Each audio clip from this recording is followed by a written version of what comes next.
Hi everyone. Today we're talking about the art of conversation and talking on the phone.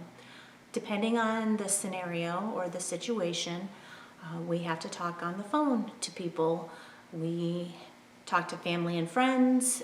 Sometimes we have job interviews. Sometimes we order items and have to make sure that we have our order numbers correctly and make sure we know who we're talking to, document confirmation numbers if you have confirmation numbers for your order, just in case something happens and that order doesn't get put into your email. So it's very important to have a paper and pen. Make sure your pen is working ahead of time, so just check on that and make sure that's working, and that way you are ready to answer questions, document who you're talking to. If you are calling about a doctor's appointment or something like that, you need to know specifics on maybe what you need to bring, or if there's doctor's appointments, sometimes you have to fast if you're having blood work done or things like that, so you can mark things on your calendar and keep track. So I have a few different people that we spoke with, and they have some hints for you and some tips, so hopefully that will be beneficial to you. When you are talking on the phone, you want to be organized. You want to make sure that you are asking the right questions and you're getting the information that you need, because sometimes, especially when you're calling about troubleshooting a problem maybe you have with your services like your phone or cable or water or whatever it is, if you have problems with that, you probably are not going to be able to talk to that same person a second time, because it goes into a call unit and your phone call is distributed, based on who's available to talk to you. So it's very important that you document who you're talking to. That way you have a point of reference of what time you talk to them, on what day you talk to them, and what happened in that conversation. If they resolved your matter or maybe they didn't. Maybe you are still having problems and you need them to kind of take it to the next step. So it's very important just to be organized and write those things down. It sounds silly, but it will save you a lot of frustration later on. It's important that when you are talking to family and friends, you have, music playing and things like that. But when you're on a job interview or you're calling about a medical issue or something like that, even if you have the TV going, you have it lowered so that way you can hear what they're trying to tell you and they can hear what you're trying to tell them. First, we have Megan, and she's going to talk to you about the 211 system. Then we have the Kingsville Fire Department. They're going to give you some helpful hints. We have our tech guy, and he has some important, valuable information for you. And last, we have Donna, who has a small business. There are valuable things that you need to know and they need to know. So just to be courteous in terms of who you're talking to, and a follow-up, you want to make sure you have everything kind of documented. So good luck. I hope you learned some things, and we'll talk to you real soon.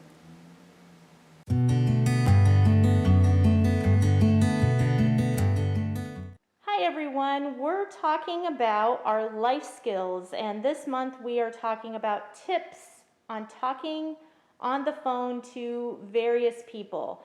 This is my friend Megan, and she has a couple things that she wants to tell you about. Hi everyone, I'm Megan from Community Action here in Ashtabula County. I am the Program Information Coordinator for our organization. And today I wanted to tell you about our really awesome program. It's 211, and basically all you do is get out your phone and dial 211. You'll get on the phone with an operator, and then any any problem that you're having, any need that you have, any services that you're looking for, they can help guide you into those services. It's a referral service, so they can refer you to our programs or they can refer you to outside programs, such as Head Start. Right now we have our our winter crisis program going on, which is utility assistance. So say you are having problems paying your utility bill, you could call 211 and say, I need assistance with my utility bill. And they will ask you some questions, you'll go kind of around in this process, and then they will be able to direct you to our program. When we call different places like doctor's offices, you might need your patient ID number, or you might need your social security number, or things like that. When you are calling 211, actually you don't need that information. They will give you the information. So a good thing to have would be like a notepad, because they will probably give you phone numbers and things like that. Yes.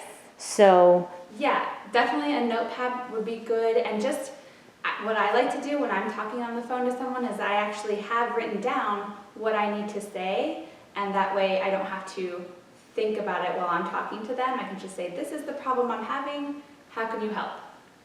wonderful. That makes it much, much easier than trying to figure out what department to call, and sometimes you get forwarded so many times that you don't end up talking to the person you actually need to talk to. Right. So they handle all that for you. Yeah, 211 is like just having a conversation with a person, and they can sort of just figure out what you need from there. So, yeah.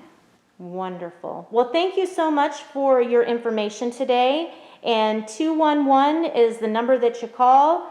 And this is one of those circumstances that it's good to have a pad and paper to write things down. But as far as the additional information, you really don't need to be prepared other than that. Sounds good. Thank you so much. All right, thank you. Bye-bye.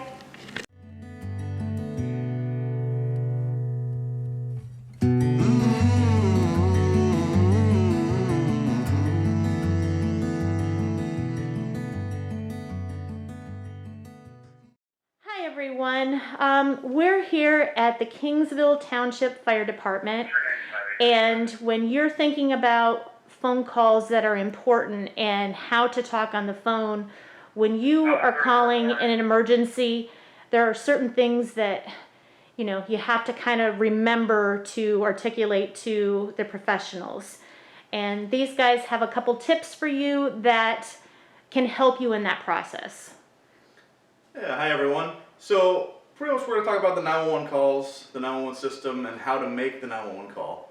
So calling 911, you're going to call into a dispatch center, and if you live in Ashtabula County, you're going to go to our sheriff's office, and we have a great group of dispatchers there. They're specifically trained for dispatching emergencies. And when you have an emergency, you're going to call 911. The biggest thing at this point is to remain calm. I know it can be a very scary situation, depending on kind of the incident that's going on, but just remain calm. You got to be able to relay very valuable information to that dispatcher. So when calling, like I said, remain calm, take an extra breath if you have to, and then what you're going to want to do is when you call 911, they pick up and they're going to say, 911, where is your emergency?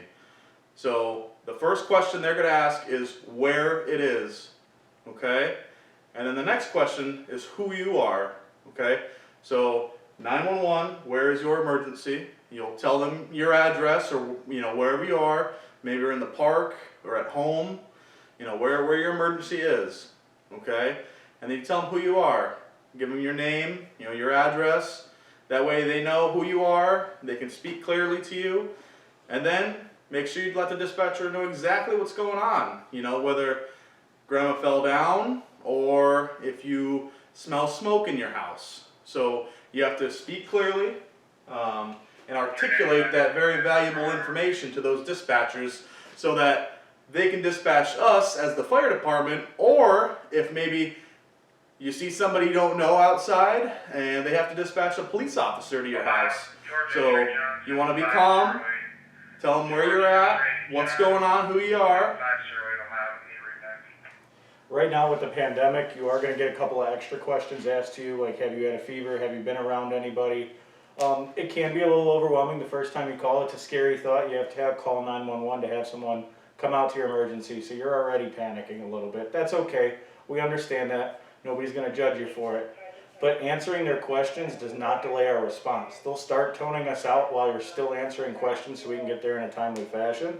One thing, if you give them your home address, let's say you fell, got hurt, used your cell phone to call in, but you're actually in the garage. Make sure to mention you're in the garage so we're not banging on the front door trying to find you, break into your house to find out you're in the backyard. We just don't want to cause any unneeded damage to help you the best we can. Yeah, no, absolutely. If you're in the upstairs bedroom or you're in the basement or out in the garage, backyard, make sure you tell that dispatcher, this is exactly where I am, so that when we get on scene, we can go right to you and start rendering aid immediately. Wonderful, wonderful, wonderful tips. We really appreciate you giving this knowledge to the general public because, like you said, it is a very scary scenario when you have to think about calling 911, and every circumstance is different. So we really appreciate. Is there any other little tips that you can think about? I mean, generally, don't be afraid to call 911. If you think there's any bit of a reason that you need help or if somebody's in trouble, don't hesitate to just call 911. That dispatcher can walk you through, anything that's going on, or can, get you some help if you need it. So don't be afraid to dial 911, call them, talk. Make sure you talk to them in a calm, clear voice so that they can get all the information they need and send somebody to help you. And one other thing I would like to mention is we all know someone who's unfortunately using heroin. It's a big problem in our county. Don't be afraid to tell us if your friend, family member, or yourself has used heroin. We don't contact the cops for that kind of stuff. What we're going to do is treat you the best we can, and knowing that's in your system changes some of the medications that we can give to really help you. So always be honest with us. We're not looking to get you in trouble. We're looking to keep you alive and get you healthy. We will always be there whenever you need us for anything you need us for. Wonderful. Well, thank you very, very much for your time and information. We appreciate it. This is a very valuable tip. Thank you very much. Absolutely.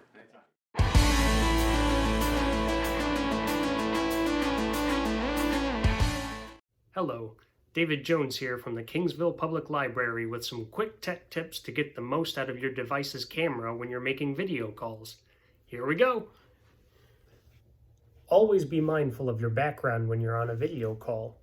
A setting like this might be okay for casual conversation with your friends, but it's not great for a professional setting. The furniture in the back is distracting, and anything happening in the background, the camera lens is going to pick up. A plain wall or background will be your best friend during a professional video call. It's not distracting like a background full of furniture or being in the middle of your living room like I just was. However, we still have a slight problem with this video.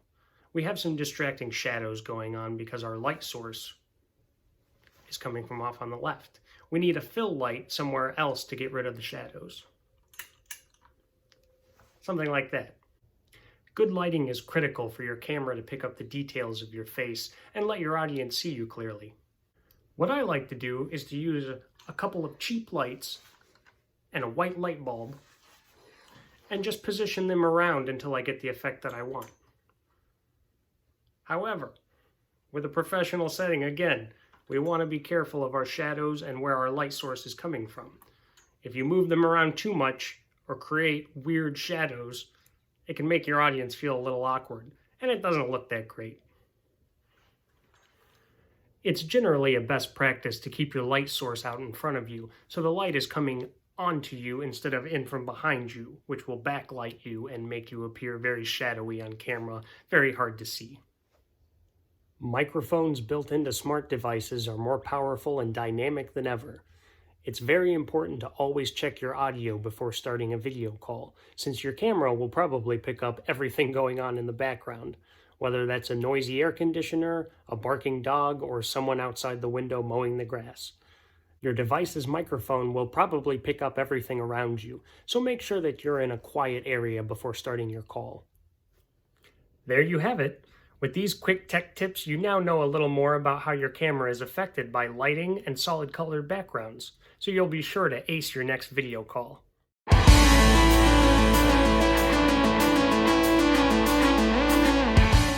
Hi there. We are talking about life skills, and one of the life skills is learning to talk on the phone to different people for different services. My friend Donna here has her own business, and people call her and talk to her, and she has a couple helpful hints that can help you when you're planning things and things that you might want to think about or consider before calling to talk to the person for whatever service they have. Again, this is my friend Donna, and Hi. welcome. Thank you. Welcome. I own Top Shelf Special Occasion Makeup. I do makeup for weddings and for homecomings and proms and senior pictures. And I have a lot of different phone calls, and there's a lot of information that you really do need to know before you call to talk to myself or one of my people. You need to know the date, which is the number one thing. Everybody's trying to do your special, you want your date assigned for you, because there's people that are other busy for that. And you need to know your location. Not only the location of your event, the location where you will be having your makeup done. A lot of brides use hotels, or they use their homes, or they use a parent's home, or we use the church. So we need to know the location where we'll be getting ready at, and we need to know the location of where the event will be taking place at. We need to know times. Have you talked with your photographer? Have you set it up for, you need to be ready by 4 o'clock, the wedding's at 5 o'clock. You need to know exactly who all needs to be dressed for that time and what makeup needs to be done. You also need to know how many people will be having their makeup done. It's not only you, it's your mother, it's the mother of the groom, it's grandma. Does the little flower girl want a little touch up on her lips? And how many bridesmaids are going to be having that done? You need to have that number, because if you call me and say, I only have a 2-hour window, all those people can't have their makeup done in 2 hours. So we need to have times, and we need to know the amount of people. The other thing that is huge is will we be using the makeup that I provide, or will we be using the makeup that you guys want? I do both, doesn't matter, but we need to have that, because some girls will show up and they'll go, oh, I didn't know I needed to bring anything of mine, and somebody might have a special color that's only good, and I don't have that. So this way, it provides, everybody's comfortable with it. My other thing that's really is you feeling comfortable, and how long do you want me there? Do you want me just to come to your makeup and I say bye and I'll see ya? Or do you want me to come and do for before the ceremony? Do you want it after the ceremony? Do you want it for the dinner? Do you want it for father-daughter dance? So that's another information. Just questions and answers that you need to have this done when you're making phone calls for this. It's just a lot of little you getting the information, and when you call, you have all that information. So it's a good idea to have like a notebook. Yes, always have a notebook and write everything down. So you discuss something and I discuss something. I have my little notebook here, and when a bride calls me, I write everything down. And then her and I are on the same page. We are definitely on the same page. I know that we're going to have it at this location. We're putting our makeup on at this location. We're going to ride to the other location. A lot of times they'll have a party bus. All the girls get in a party bus and they go, and I drive and I follow you guys. And then what time is that photographer going to be there? A lot of photographers will take pictures of the girls getting their makeup done. So we need to have that done also. And as far as senior pictures, sometimes people touch things up Yes. before. Yes, when we do the senior pictures, I've gone to a couple different locations with the girls because they want to do a beachy look. We had pictures done at the beach, and I want to be this beachy. And then we went and we have to do a headshot, so we need to change the makeup and tweak the makeup just a little bit because we're doing it up close and personal, not that beachy look anymore. A lot of brides still do that too. They want to look one way for a wedding. They want to look nice, not so much makeup, but then when they go into when they go into the reception, they want to be wow. They want to. So having looks is another thing I always tell them. Start looking up. Go online. Go on all the little different apps there are, and look for a look that you like. But on your day, you want to look like you. Well, and the big thing too is being prepared. So when people call you, they need to have answers. And be prepared to even write down the things that you're telling them. So if they don't have all that information when they call you back, you're not playing phone tag and Correct. trying to fill in the empty places. Right. I tell everybody, make anything that you can think of, write it down before you call me, because when once of us we start talking, you're going to forget some of that stuff because we get into a conversation. But if you have the notes to keep you on track, you'll know what you're doing. Wonderful. Well, thank you so much for your time. Really appreciate it. And hopefully she gave you a few tips and things to consider when you're making phone calls to people. And it's a life skill that you'll carry with you always. Thank you so much. Thank you. Well, I hope you enjoyed that presentation from all the people that we gathered. Talking on the phone is definitely a life skill. When you're texting, you leave words out and you shorten things and abbreviate things, but when you're having a conversation with someone, it's important not to leave out details sometimes. Sometimes that is the most valuable information, is the details. So I hope you learned from our life skill tutorial, and talking on the phone, talking to people in general is definitely a life skill. Make sure that you are prepared, and that should take your stress level down a little bit, and that way you're not intimidated by that certain phone call that you have to make. As long as you're prepared and you do the best you can, that's what anyone can ask of you. So good luck, and I hope you learn some things, and that life skill will help you out throughout your life. Have a good day.